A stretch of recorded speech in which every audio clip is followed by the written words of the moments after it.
The next recipe in my I Remember Mama series is Mrs. Faye Spencer's baked beans. Her beautiful daughter Melba sent me her recipe. Melba let me know that her mama was raised on a farm in North Mississippi. Mama Faye was one of 8 children. Her daughter told me that she learned how to cook while standing on a chair because she was too small to reach the stove. During Miss Faye's time, she was expected to help her dad in the fields, so all the kids in her family had to do their part. Melba let me know that her mother loved to cook and she was a wonderful cook. Her baked beans recipe was a simple recipe that she made, but it was always the most requested. Whether it was for a church social or a family gathering, everyone asked that her mama would bring her baked beans. The recipe is so simple. It starts off by cooking some ground beef in some butter or margarine. You then add finely diced onions and finely diced green peppers. You want to make sure to cook your onions as well as your green peppers until they're translucent. The weather in Maryland was so beautiful yesterday, so I had to make Miss Faye's baked beans. My family and I cooked out, so these beans were the perfect complement to our barbecue. While your onions and green peppers are softening, you just want to open up your cans of baked beans. I'm using 2 cans. The next thing Mama Faye adds is 4 tablespoons of brown sugar. You just want to give it a good mix until it's well incorporated. The next ingredient is ketchup. The recipe calls for 3/4 of a small bottle of ketchup.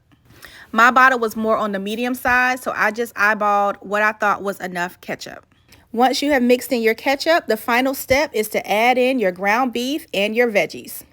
Once you've added your ground beef and your veggies in, all you want to do is mix everything together until it's well incorporated. You want to bake your beans for 15 minutes for 400 degrees, then cover them and bake them for another 35 minutes. My kitchen smelled so good while I was making these beans. I thought about Miss Faye and all of the beautiful memories on a plate that she created for her family. Her daughter Melba let me know that she hardly sat down to eat with her family. She was always so busy making sure that everything was okay, and also making sure that her husband's tea glass was always filled at all times. Miss Faye cooked every day, and she never let her husband go to work without a home-cooked breakfast. As Mother's Day approaches, I am so honored to recreate Mrs. Faye Spencer's baked beans recipe.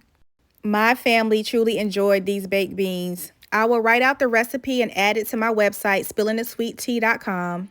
All of the recipes that I have done and will do for this series will be on my website if you want to recreate them. Mama Faye, I now can see exactly why your baked beans were requested at church socials and family gatherings. This recipe was not only simple and easy to follow, it was absolutely delicious. Recreating Miss Faye's recipe solidified for me that you do not need a million ingredients to make an amazing dish. I absolutely love this recipe, but also love learning about Miss Faye and her life story. These baked beans are a 10 out of 10 and definitely Spilling the Sweet Tea approved.